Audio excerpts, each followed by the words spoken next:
ഈ ചാനൽ ഇതുവരെ സബ്സ്ക്രൈബ് ചെയ്തിട്ടില്ലെങ്കിൽ താഴെ കാണുന്ന സബ്സ്ക്രൈബ് ബട്ടണിൽ പ്രസ് ചെയ്തും ബെൽ ഐക്കണിൽ ക്ലിക്ക് ചെയ്ത് സപ്പോർട്ട് ചെയ്യുന്നതിനുമായി അഭ്യർത്ഥിക്കുന്നു.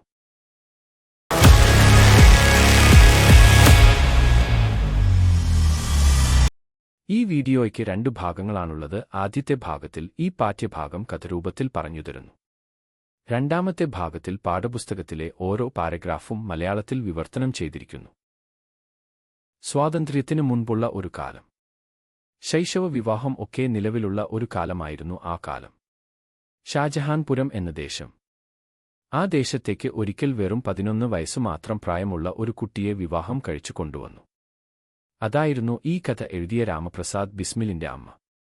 വിദ്യാഭ്യാസം ഒന്നും ലഭിച്ചിട്ടില്ലാത്ത അവൾക്ക് അന്ന് വീട്ടുജോലികൾ എല്ലാം പറഞ്ഞു കൊടുക്കുവാനായി ഭർത്താവിന്റെ സഹോദരിയെ ഏൽപ്പിച്ചു. കുറച്ചു ദിവസങ്ങൾ കൊണ്ടുതന്നെ അവൾ എല്ലാം പഠിച്ചെടുത്തു. ഈ സമയത്താണ് രാമപ്രസാദ് ബിസ്മിലിനെ അവൾ പ്രസവിക്കുന്നത്. രാമപ്രസാദ് വളരുന്നതിനോടൊപ്പം അവനെ പഠിപ്പിക്കാനായിരിക്കണം അവളും ഹിന്ദി എഴുതാനും വായിക്കാനും പഠിക്കാൻ ആരംഭിച്ചു. ആ സമയങ്ങളിൽ അവളുടെ അയൽപ്പക്കത്തുള്ള കൂട്ടുകാരികൾ എല്ലാം അവളുടെ വീട്ടിലേക്ക് വരുമായിരുന്നു. അവരിൽ വിദ്യാഭ്യാസം ഉള്ളവരും ഉണ്ടായിരുന്നു. അവരിൽ നിന്നാണ് അവൾ ഹിന്ദി എഴുതാനും വായിക്കാനും പഠിച്ചത്. വീട്ടുജോലികൾ എല്ലാം ചെയ്തു കഴിഞ്ഞതിനു ശേഷം അവൾ സമയം കണ്ടെത്തി അവരോടൊപ്പം ഇരുന്ന് എന്നും പഠിക്കുമായിരുന്നു.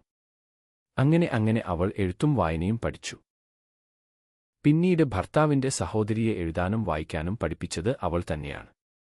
അതീവ ദൈവഭക്തിയുള്ള അവൾ ഒരിക്കൽ ആര്യസമാജത്തിൽ ചേർന്നു. ഏകദൈവത്തിൽ വിശ്വസിക്കുന്ന ഒരു സമാജമായിരുന്നു ആര്യസമാജം. ഈ സമാജത്തിൽ ചേർന്നതോടുകൂടി അവളുടെ ചിന്തകളിലും പ്രവൃത്തികളിലും ഒരുപാട് മാറ്റങ്ങൾ ഉണ്ടായി. ഇവൾ പഠിച്ചതും അനുഭവിച്ചറിഞ്ഞ കാര്യങ്ങളും തന്റെ മകനായ രാമപ്രസാദ് ബിസ്മിലിനും പകർന്നു നൽകി. ഇത് അവനെ ഏത് ദുരവസ്ഥയിലും പിടിച്ചു നിൽക്കാനുള്ള കരുത്ത് നൽകി. അവൾ അവനെ വളരെയേറെ സ്നേഹിച്ചു. എല്ലാ കാര്യത്തിലും തന്നെ സഹായിച്ചിരുന്നത് അമ്മയായിരുന്നു. ഇതിന് ഏത് സമയത്തും തന്റെ അമ്മയ്ക്ക് അച്ഛന്റെ വഴക്ക് കേൾക്കുമായിരുന്നു. തന്റെ ആഗ്രഹങ്ങൾക്ക് ഒന്നിനും അമ്മ എതിരെ നിന്നിട്ടില്ല.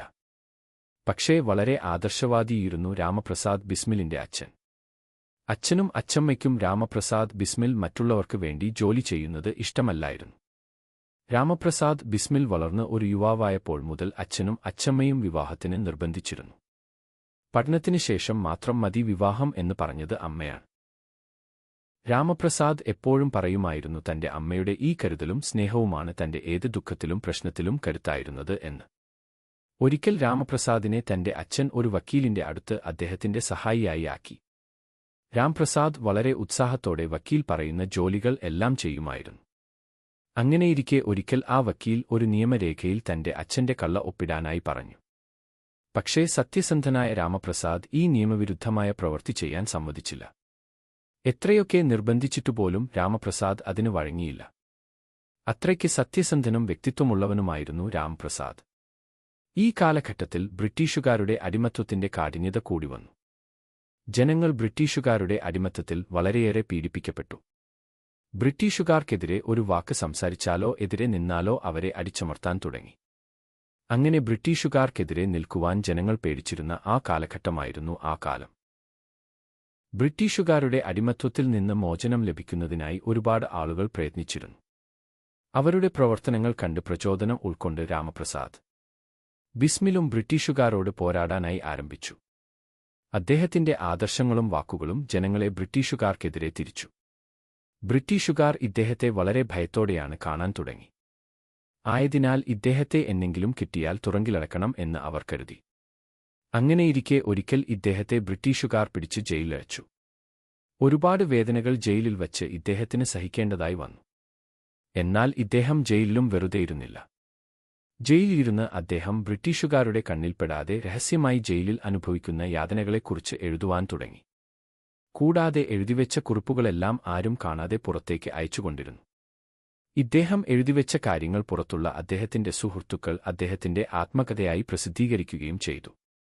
ഈ ആത്മകഥയുടെ പേരാണ് നീജ് ജീവൻ കി ഏക് ചട്ട. ഈ ആത്മകഥ എഴുതിയതിന്റെ ഉദ്ദേശം തന്നെ ജനങ്ങളെ ബ്രിട്ടീഷുകാർക്കെതിരെ അണിനിരത്തുവാൻ വേണ്ടിയായിരുന്നു. അത് ഒരു പരിധിവരെ പ്രയോജനം കണ്ടു. അദ്ദേഹത്തിന്റെ ഈ ആത്മകഥ വായിച്ച് അന്നുവരെ പേടിയോടുകൂടി കഴിഞ്ഞിരുന്ന ജനങ്ങൾ ബ്രിട്ടീഷുകാർക്കെതിരെ തിരിയാൻ തുടങ്ങി. ഇത് ബ്രിട്ടീഷുകാരെ കൂടുതൽ ഭയചകിതരാക്കി. ആയതിനാൽ ഇനിയും രാമപ്രസാദ് ബിസ്മിലിനെ വെറുതെ വിട്ടാൽ താങ്കൾക്ക് ജീവൻ തന്നെ അപകടമാകും എന്ന് കരുതി അദ്ദേഹത്തെ വധിക്കുവാൻ ബ്രിട്ടീഷുകാർ ഉത്തരവിട്ടു. ഈ അവസ്ഥയിലും അദ്ദേഹം തന്റെ അമ്മ തനിക്ക് നൽകിയ കരുത്തും ആത്മധൈര്യവും കൈവിടാതെ രാജ്യത്തിനുവേണ്ടി തന്റെ ജീവൻ ബലിയർപ്പിക്കുവാൻ തീരുമാനിച്ചു.